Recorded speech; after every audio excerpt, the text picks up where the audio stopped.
Hello guys, so I've had some questions about the tape measures and how you use them, and so most of you will probably use tape measures or have used tape measures in your lifetime. So some of the questions that I've had are, why is there a diamond shape?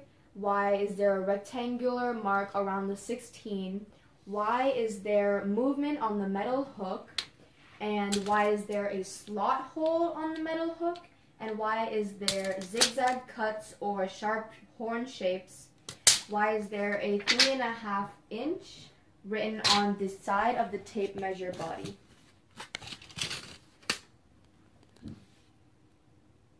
So to answer the questions, the first question was, do you know why there's a diamond shape written on the tape measure? And the reason is so that it can show the equal distance between 19, 38, 57.5, and so on, and basically shows the equal distance.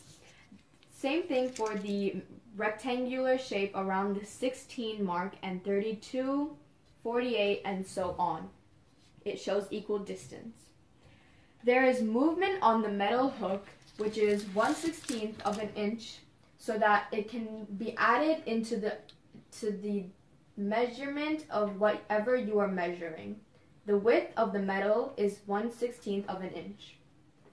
There is a slot hole on the metal hook so that if you are ever measuring alone, you can screw in a nail or just hold it with a nail so that you don't have to be on both sides of the measuring tape.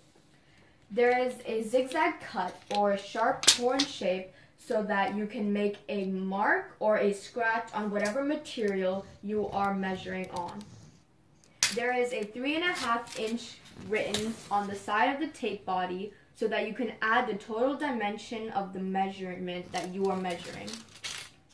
The calibration sticker must be over here. Bye guys.